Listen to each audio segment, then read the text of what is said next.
Assalamualaikum warahmatullahi wabarakatuh. Selamat pagi kelas 4C. Bagaimana kabarnya hari ini? Semuanya sudah siap untuk mengikuti pelajaran? Oke.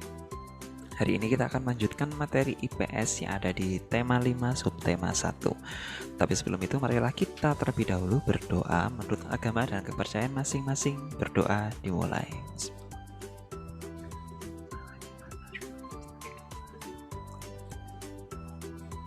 Berdoa selesai ya. Kita melanjutkan materi IPS yang ada di tema 5 ini. Oke, tema 5 ini temanya apa sih? Tentang pahlawan ya, utamanya adalah pahlawan-pahlawan yang ada di Indonesia. Nah, yang kita bahas di sini adalah pahlawan yang ada di zaman-zaman kerajaan. Nah, bisa kalian lihat atau sudah kita bahas sebelumnya, itu kita sudah bahas Raja Bala Putra Dewa.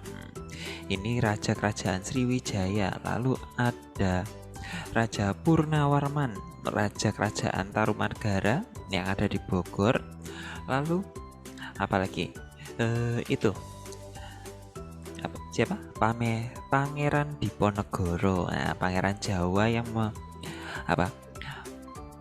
melawan Belanda, kemudian diasingkan ke Sulawesi. Nah, masih ada lagi di sini yang belum kita sebutkan, belum kita pelajari juga. Ada Sultan Iskandar Muda dari Kerajaan Aceh, lalu Sultan Hasanuddin atau dikenal dengan Ayam Jantan dari Timur dari Kerajaan Gorontalo Makassar, dan juga ada ini Mahapatih Gajah Mada dan Raja Hayam Wuruk dari Kerajaan Majapahit.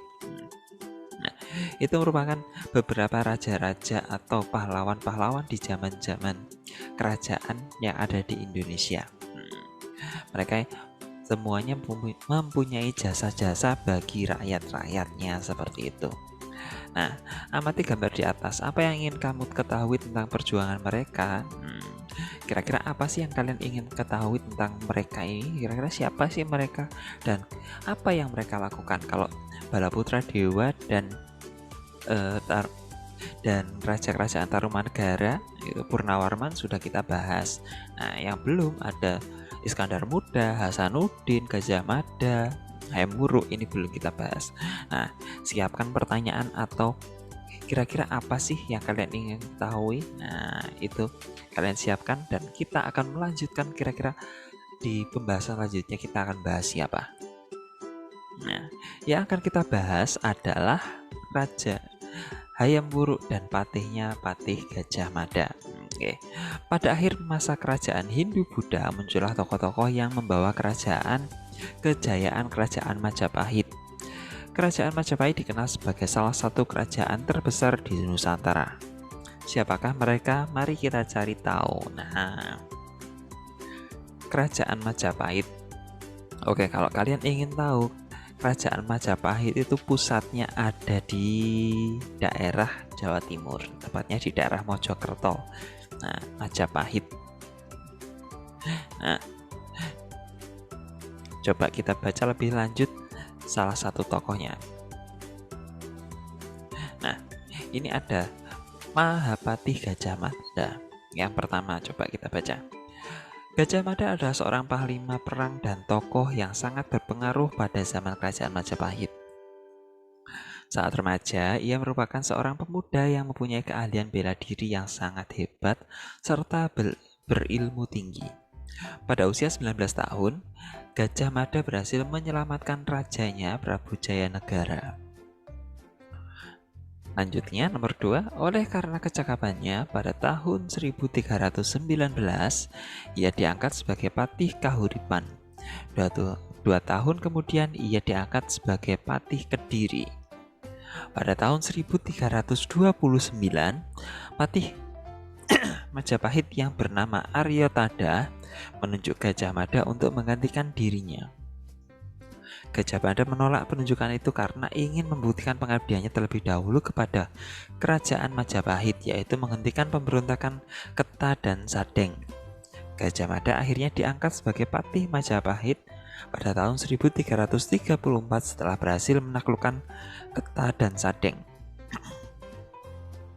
Pada tahun 1336, Gajah Mada mengucapkan Sumpah Palapa yaitu janji bahwa ia tidak akan memakan buah palapa, sejenis rempah-rempah, bila belum berhasil menguasai pulau-pulau di Nusantara.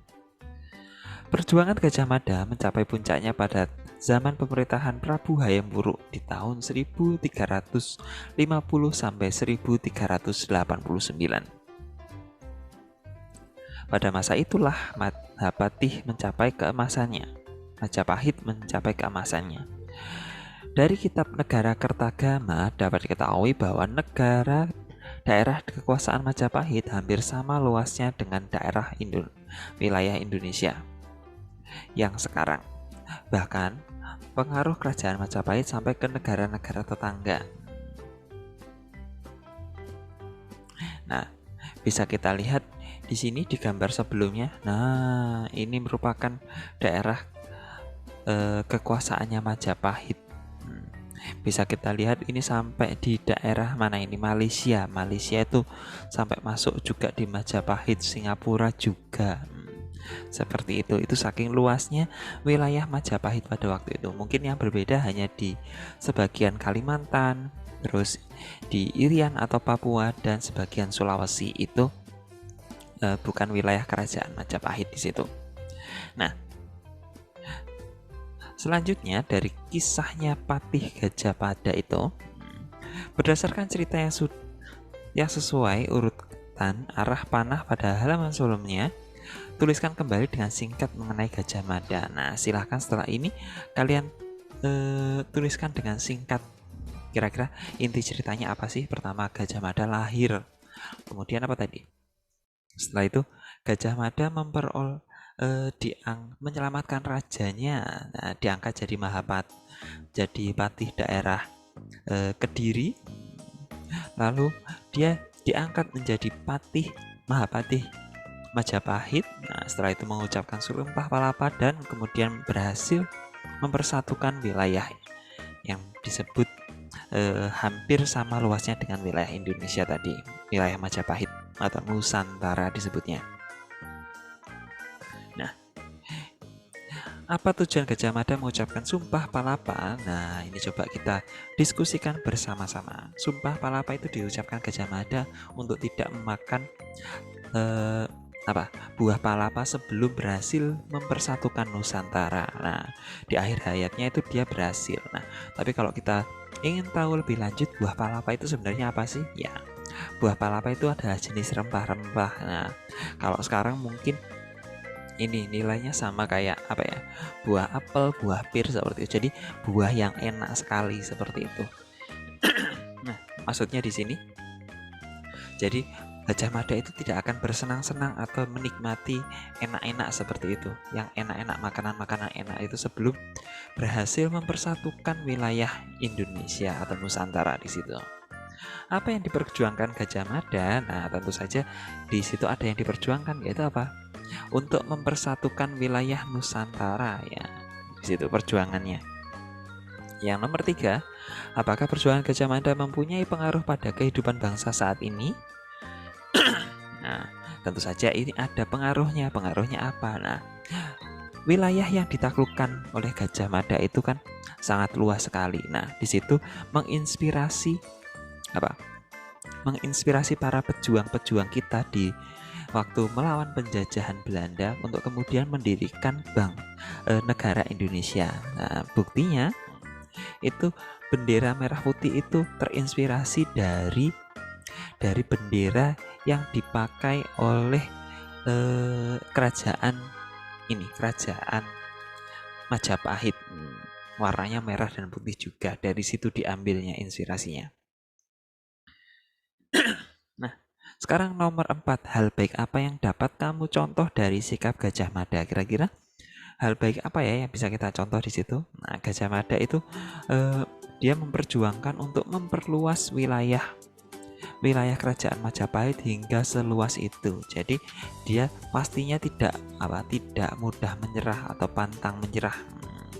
Jadi itu yang menurut Pak Wisnu bisa kita contoh dari sikapnya Gajah Mada. Nomor 5, apakah Gajah Mada bisa disebut sebagai pahlawan pada masa kerajaan Majapahit?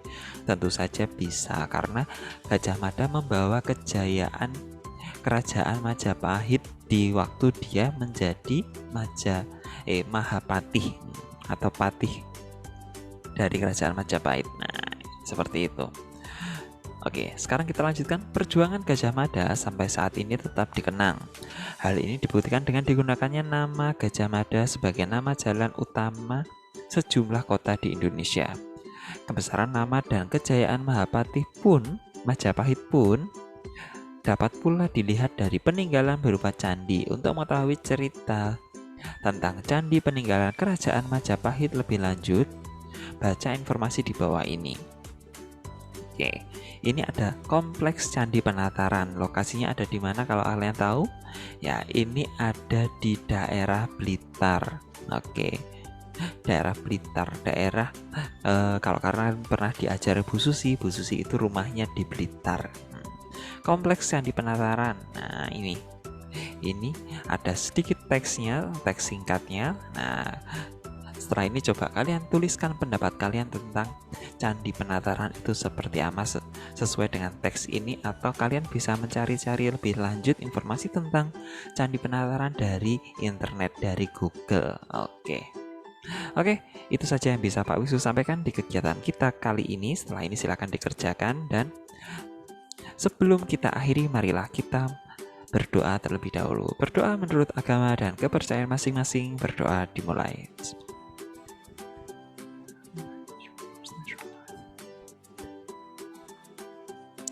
Berdoa selesai, tetap jaga kesehatan, tetap patuhi protokol kesehatan, dan tetap semangat belajarnya di rumah. Pak Wisnu akhiri. Assalamualaikum warahmatullahi wabarakatuh. Selamat pagi semuanya. Dadah.